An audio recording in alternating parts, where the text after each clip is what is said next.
और फिर उसने अपने घर को ढूंढ लिया जो कि जंग के बाद वैसे का वैसा ही था। वहां पर कॉर्पी को उसके परिवार का फोटो मिला जिसमें कॉर्पी की पत्नी और दो बेटे थे। तब कॉर्पी उन्हें देखकर काफी ज्यादा खुश हुआ और वो अपने ट्रक के साथ वहां पर आया था। दूसरी तरफ हमें साइबरिया की जेल नजर आई और वहां पर एक कैदी को कैद रखा गया था। फिर कैदी को बाहर निकाला गया और उस कैदी का नाम इगोर था और उससे मिलने के लिए जनरल रिक आए थे। तब रिक ने बताया कि इगोर अपने नाजी टुकड़ी के साथ फिनलैंड में दाखिल हुआ था और उसकी टीम ने फिनलैंड से वापस आते वक्त काफी सारे गांवों को जला दिया था, जिसमें इगोर ने जाकर एक परिवार को मार दिया था जिसमें एक औरत और उसके दो बेटे थे।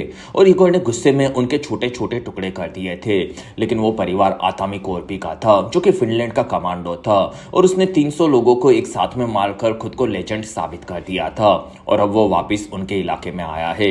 इसी वजह से रिक चाहता था कि इगोर कॉर्पी को मार दे, वरना कॉर्पी उन्हें ढूंढते हुए और लोगों को मार सकता था। तब इगोर इस चीज के लिए मान गया। दूसरी तरफ हमें कॉर्पी नजर आया जो कि अपने पुराने घर के लकड़ियों को गिन रहा था। फिर वो उन लकड़ियों को अलग करने लगा। फिर वो एक मशीन रस्सियों के साथ लाया था और उसी से वो ट्रक में लकड़ियों को बांधने लगा, जिसमें इस चीज में काफी ज्यादा मेहनत लग रही थी और कॉर्पी हमेशा से अकेले इन कामों के लिए तैयार रहता है।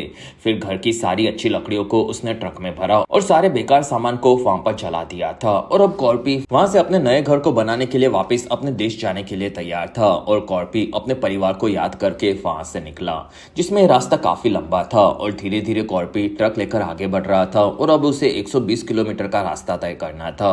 फिर कॉर्पी ने अपने ट्रक के अंदर अपने परिवार के फोटो को देखा और उसके आगे जाते ही कॉर्पी को वहां पर दो ऑफिसर्स ने रोक लिया। तब कॉर्पी ने देखा कि पीछे से और एक ट्रक उसके पास आ रहा है और वो समझ गया कि ये लोग उसे जाने नहीं देंगे। फिर ऑफिसर आया, तब कॉर्पी ने अपना लाइसेंस दिखाया और उस ऑफिसर ने पीछे वाली गाड़ी में लाइसेंस दिया जिसमें वो गाड़ी असल में इगोर की थी और उसने आईडी से चेक कर लिया कि आतामी कॉर्पी है। और फिर उसने कॉर्पी के ट्रक में लकड़ियां देखी और वो कहता है कि ये लेजेंड के किस्से जितने सुने हैं उससे तो लगता है कि ये पुराने घर से काफी प्यार करता है, तो अब इसे पुराने घर के साथ खत्म कर दो।